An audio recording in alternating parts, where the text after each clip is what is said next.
جب ایمان لائے ہو تو اس کے تقاضے پورے کرو. تقاضے کیا ہے؟ ایمان ہے تو عمل درست ہونا چاہیے، ایمان ہے تو جہاد ہونا چاہیے، ایمان ہے تو جان اور مال کھپانی چاہیے. تو جو ایمان دوسرے لوگ جس طرح لائے ہیں، حمزہ بھی تو ایمان لائے ہیں، آخر ان کا راستہ تمہیں نظر نہیں آ رہا؟ ابو بکر ایمان لائے ہیں، ان کی طرح ایمان لاؤ. تو انہوں نے کیا کہا؟ انؤمن کما آمن السفہاء، کیا ہم اس طرح ایمان لائے جیسے یہ بے وقوف لائے؟ سفیہ کا لفظ تو سبھی جانتے ہیں، یہ سفہاء کسے کہہ رہے ہیں؟ آپ نے پڑھا تو بہت مرتبہ ہوگا ان آیات کو، کبھی سوچا کس کو کہہ رہے ہیں؟ وہ ابو بکر کو کہہ رہے ہیں، وہ حمزہ کو کہہ رہے ہیں، وہ عمر کو کہہ رہے ہیں. ان کی تو مت ماری گئی، غر ہؤلاء دینہم، انہیں تو کوئی ہوش ہی نہیں. 2 مرتبہ حضرت ابو بکر نے وہ کام کیا ہے کہ ہر ورلڈلی وائز انسان یہ کہے گا کہ حماقت کی ہے، جس کے سامنے دنیا ہے. جب ہجرت کے لیے حضور تشریف لے جا رہے تھے، 40,000 درہم کا سرمایہ تھا، جبکہ حضرت ابو بکر ایمان لائے. مکے کے چوٹی کے تاجروں میں سے تھے، جو ملک التجار کہلاتے ہیں. لیکن اب وہ روپیہ کہاں خرچ ہوا؟ بلال کو خریدا، روپیہ دے کے خریدا یا ویسے ہی خرید لیا؟ آزاد کر دیا. ابو فقی کو خریدا، آزاد کر دیا. 6 ہیں غلام اور کنیزیں محمد الرسول اللہ پر ایمان لانے والے، جن کو ابو بکر نے اپنے پیسے سے خریدا اور آزاد کیا. یہ روپیہ تو پگھل رہا ہے نا. اب جو تھوڑی بہت پونجی رہ گئی ہے، تو جب حضرت حضور ہجرت کے لیے تشریف لے جا رہے، وہ ساری پونجی اپنے ساتھ لے گئے، گھر والوں کو چھوڑ کر گئے. بوڑھا باپ اندھا ابو قحافہ، بعد میں وہ بھی ایمان لے آئے. اور یہ ابو بکر ہیں کہ جن کی 3 نسلیں ایک وقت میں موجود تھی مسلمانوں کی. ابو قحافہ مومن، ابو بکر مومن، اور ابو بکر کی اولاد مومن، عائشہ، اسماء اور ابو بکر اور عبد الرحمن ابن ابی بکر. یہ کون ہے؟ تو 3 نسلیں جس کی بیک وقت رہی ہیں ایمان میں، وہ شاذ لوگ ہیں، ان میں ابو بکر ہے. لیکن یہ کہ اس وقت تک ابو قحافہ ایمان نہیں لائے تھے، والد نابینا تھے. تو والد ہے، بیٹیاں ہیں، حضرت عائشہ، حضرت اسماء، حضرت رضی اللہ تعالیٰ عنہما، بیوی ہے. کچھ نہیں چھوڑ کے گئے، ایک پیسہ. جب باپ کو معلوم ہوا بیٹا چلا گیا محمد کے ساتھ صلی اللہ علیہ وسلم، سخت غصے میں ہے، پیٹ و تاب میں ہے. اب ہمارا کون والی وارث ہوگا؟ کون ہے ہماری خبر گیری کرنے والا؟ بیٹیوں سے پوتیوں سے اپنے پوچھتے کچھ چھوڑ کے بھی گیا کہ نہیں؟ ان کا ہاں ابا جان. کیا کیا انہوں نے؟ کبھی پڑھے ہیں واقعات؟ کچھ کنکر روڑے لیے، ایک کپڑے میں پوٹلی بنائی اور اندھے دادا کا ہاتھ اوپر پھروایا. دیکھیے دادا جان، یہ چھوڑ گئے ہیں، یہ مال ہے، یہ سونے اور چاندی کے سکے ہیں، ابا جان ہمیں ایسے نہیں چھوڑ کر گئے. واقعہ کیا ہے کہ ایک پیسہ نہیں چھوڑا ابو بکر نے گھر والوں کے لیے. سب کچھ لے گئے کہ کیا پتا محمد کے ساتھ جا رہا ہوں، کس وقت کیا ضرورت پیش آ جائے صلی اللہ علیہ وسلم. تو یہ کوئی عقل مندی کی بات ہے؟ اپنے غریبانوں میں جھانکی، آپ یہ عقل مندی کریں گے؟ کہیں چاہے نہ، یہ بات دوسری ہے. لیکن یہ کہ اس کو کون ہم میں سے عقل مندی کہے گا؟ اسی طریقے سے جب غزوہ تبوک کا وقت آیا، وہ واقعہ تو بہت مشہور ہے. حضرت عمر فرماتے ہیں کہ اس زمانے میں میرے پاس اتفاقاً پیسہ بہت تھا. میں نے یہ سوچا دل میں کہ اس مرحلے پر تو میں ابو بکر سے بازی لے جاؤں گا. مسابقت ان میں بھی تھی، لیکن نیکی کی مسابقت، خیر کی مسابقت، انفاق فی سبیل اللہ کی مسابقت. تو میں نے سوچا کہ میں بازی لے جاؤں گا. میں نے کیا کیا؟ کل دولت جو تھی اس کے 2 حصے کیے. ایک حصہ گھر رکھا اور ایک لا کے حضور کی خدمت میں پیش کر دیا. حضور نے پوچھا کہ عمر گھر والوں کے لیے کچھ چھوڑا؟ کہ جی ہاں، نصف کیا میں نے، نصف اللہ کی راہ میں حاضر ہے، نصف چھوڑایا. ٹھیک ہے. اب وہ آئے ابو بکر، پوچھا حضور نے ابو بکر گھر والوں کے لیے کچھ چھوڑا؟ کہ نہیں، صدیق کے لیے ہے خدا کا رسول، بس گھر میں اللہ اور اس کے رسول کے نام کے سوا کچھ نہیں چھوڑا.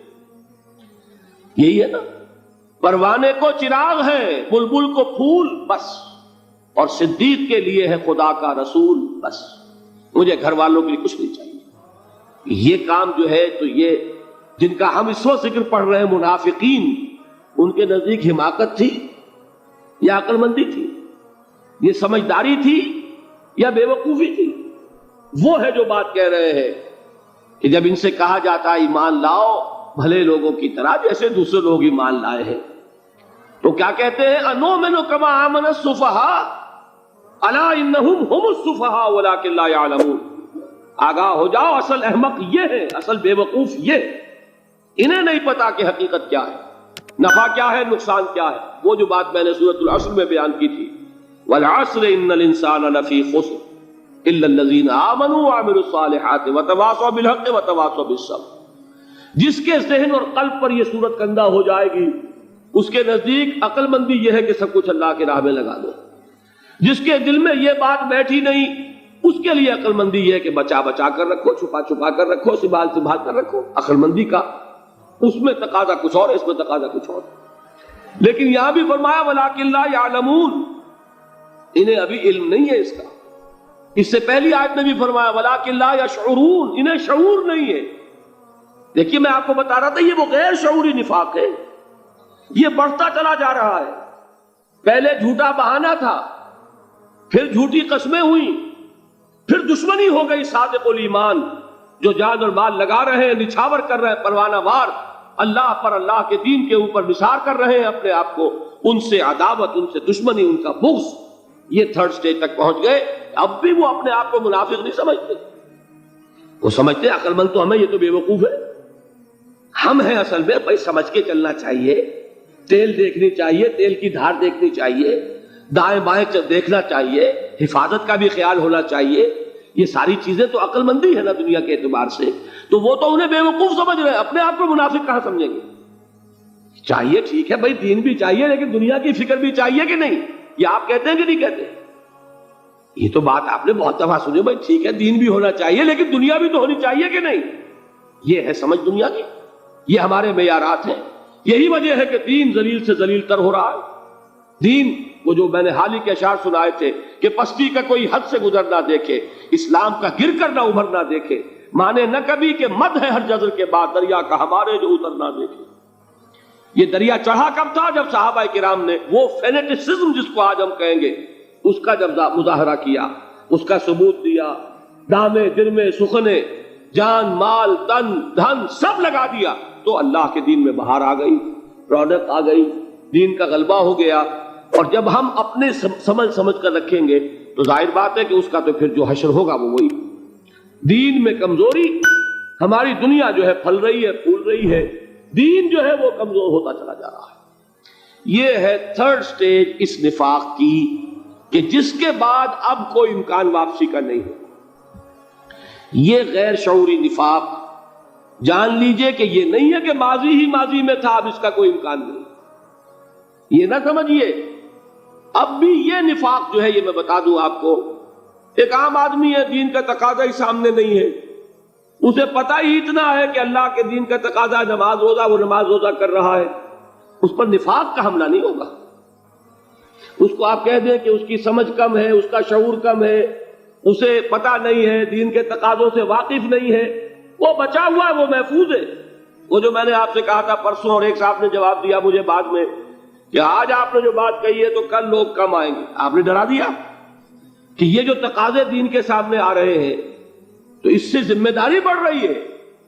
اب جس نے سمجھ لیا ہے پھر پیچھے رہے، وہ نفاق کے خطرے میں ہے. جسے سمجھ ہی نہیں ہے وہ پھر بھی کوئی نہ کوئی عذر پیش کر سکے گا کہ اللہ ان مولویوں سے پوچھ جنہوں نے ہمیں بتایا نہیں، انہوں نے تو دین کے تقاضے ہمیں یہ بتائے نہیں، انہوں نے تو ہمیں نور اور بشر میں چکر دے کے لڑائے رکھا. ان سے پوچھ، اصل جو مجرم جو ہے وہ یہ ہے. وہ واقعہ یہ ہے کہ کسی درجے میں بچیں گے کہ دین چاہتا کیا ہے، دین کے تقاضے کیا ہیں، توحید کی حقیقت کیا ہے، شرک کی حقیقت کیا ہے. اس کی طرف اگر توجہ ہی نہیں دلائی جا رہی اور اس غریب کو پتہ ہی نہیں، اسے پتہ ہی صرف یہ ہے کہ کھڑے ہو کر سلام پڑھنے میں اتنا فائدہ ہوتا ہے، وہ پڑھ رہا ہے بیچارہ. لہذا اس کا معاملہ آسان ہے بنسبت اس شخص کے کہ جس کے سمجھ میں آ گیا ہو، بات اس نے پالی ہو.